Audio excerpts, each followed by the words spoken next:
যাদের হাতে পুলিশ হিসাবে আমি করে উঠেছি তাদের মুখে কোনোদিন শুনি নাই যে পুলিশের নির্বাচনী ডিউটির জন্য প্রশিক্ষণ নিতে হয়। আইন শৃঙ্খলা রক্ষা করা, অপরাধ দমন, এগুলো আমাদের ম্যান্ডেটেড কাজ। আমরা আমাদের মৌলিক প্রশিক্ষণ যখন একাডেমিতে নেই এবং এর পরে রিফ্রেশার প্রশিক্ষণ যখন থাকে, আমরা এগুলো আমাদের মধ্যে আস্তে আস্তে গড়ে ওঠে। তো এটাই এইবারই আমরা প্রথম এই নির্বাচনী প্রশিক্ষণের আয়োজন করেছি।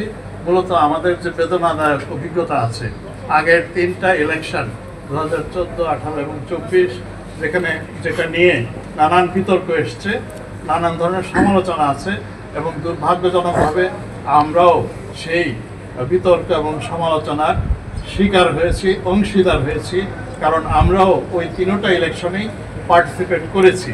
আমরা মূলত পুলিশের সকল ইউনিটকে, সকল সদস্যকে এই নির্বাচনে পুলিশের দায়িত্ব এবং কর্তব্যের এবার যে অনেক বেশি গুরুত্বপূর্ণ। ইন্টারিম গভর্নমেন্ট চাচ্ছেন যে এই ইলেকশন সবচাইতে নিউট্রাল, ফ্রি, ফেয়ার এবং উৎসবমুখর হবে।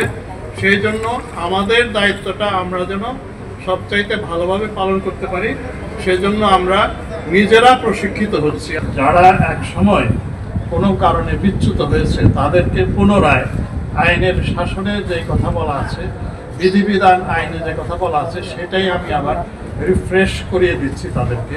এবং এর মধ্যে যারা ইনকরিজিবল, যাদেরকে আদৌ মানে পরিশুদ্ধ করা সম্ভব না, এইরকম লোকদের, বিতর্কিত লোকদেরকে আমরা ইলেকশনে তারা যেন ওইভাবে নেতৃত্বে না থাকে, সেটা আমরা যখন ডিপ্লয়মেন্টের প্রসঙ্গটা আসবে তখন আমরা সেই জায়গা থেকে উদ্গ্রীব হয়ে মানুষ অপেক্ষা করছে নির্বাচনের জন্য।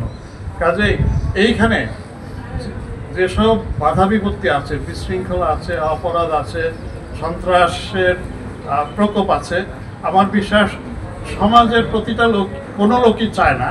এবং যেহেতু সবাই নির্বাচনের ব্যাপারে উদ্গ্রীব, প্রত্যেকে আমাদেরকে সহযোগিতা করবেন।